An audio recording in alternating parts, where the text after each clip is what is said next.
യുക്രൈനിലെ railway station Russia നടത്തിയ ആക്രമണത്തിൽ 30-ലേറെ ആളുകൾ കൊല്ലപ്പെട്ടുവെന്ന് വാർത്ത വരുന്നു. ഇത് കാടത്തമായിപ്പോയി എന്നാണ് സെലൻസ്കി പ്രതികരിച്ചത്.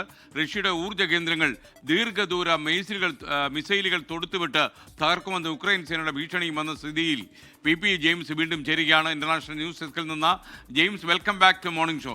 ഇതിനിടയിൽ നമ്മുടെ ഈ പാളിയുടെ കാര്യം പോയതാ. ഇപ്പൊ അതാണല്ലോ പ്രശ്നം. യുക്രൈനേക്കാളും വലിയ പ്രശ്നം നമ്മുടെ സ്വർണ്ണപ്പാളിയാ. ഓക്കെ ബിബി, നമ്മുടെ യുക്രൈൻ യുദ്ധമുഖത്ത് പ്രശ്നം കടുപ്പിക്കുകയാണല്ലോ കാര്യങ്ങൾ. തീർച്ചയായിട്ടും എസ്കേൻ, പ്രത്യേകിച്ച് ഈ സുമി എന്ന റെയിൽവേ സ്റ്റേഷൻ, അത് ഉക്രൈനിന് റഷ്യയിലേക്ക് 50 കിലോമീറ്റർ മാത്രം അതിർത്തിയായിട്ട് ദൂരമുള്ളൂ. അവിടേക്ക് ഡ്രോണുകൾ അയച്ച് കൃത്യമായിട്ട് ഈ സുമിയിൽ നിന്ന് തലസ്ഥാനമായ കീവിലേക്ക് പോകാനിരുന്ന ട്രെയിനെയും അവിടുത്തെ റെയിൽവേ സ്റ്റേഷനെയും ലക്ഷ്യം വെച്ചാണ് വന്നത്. ട്രെയിനിലേക്ക് ആൾക്കാർ കയറിക്കൊണ്ടിരിക്കുന്നു. അത് ആ സമയത്ത് തന്നെ, കൃത്യമായ സമയത്ത്, റെയിൽവേ സ്റ്റേഷനിൽ ആളുള്ള സമയത്ത് തന്നെ ആൾക്കാരെ കൊല്ലാൻ വേണ്ടി മാത്രം അയച്ച ഡ്രോണുകൾ എന്ന് പറയണം. അത് വന്ന് ഹിറ്റ് ചെയ്തു.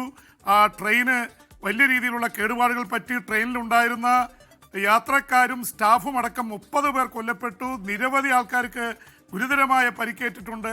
ഇതിനെ കാടത്തമെന്നാണ് ഉക്രൈൻ പ്രസിഡന്റ് വോളഡിമിർ സെലൻസ്കി പറഞ്ഞിരിക്കുന്ന എസ്കേൻ.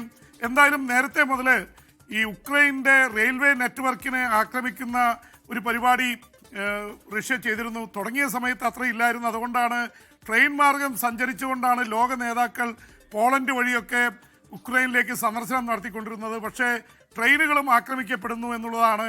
എന്തായാലും കാടത്തമെന്ന് പറഞ്ഞ സെലൻസ്കിയും അതുപോലെ ഉക്രൈൻ സേനയും പറയുന്നത്, ഇത് ഞങ്ങൾ വെറുതെ നോക്കിയിരിക്കില്ല, ഞങ്ങൾ ദീർഘദൂര മിസൈലുകൾ റഷ്യയുടെ റിഫൈനറികൾ അതുപോലെ തന്നെ ഊർജ്ജ കേന്ദ്രങ്ങളെ ലക്ഷ്യം വെച്ച് അയക്കാൻ പോകുന്നു എന്നുള്ള മുന്നറിയിപ്പ് നൽകിയിട്ടുണ്ട്. അതുകൊണ്ട് തന്നെ യുക്രൈൻ യുദ്ധം കൂടുതൽ രൂക്ഷമാവാനുള്ള സാധ്യതകളാണ് കാണുന്നത്. ഒരു ഭാഗത്ത് ഇസ്രായേൽ ഗസയിൽ നടത്തുന്ന ആക്രമണം തൽക്കാലം നിർത്തിവെക്കുന്ന അവസ്ഥയിലേക്ക് പോകുന്നു.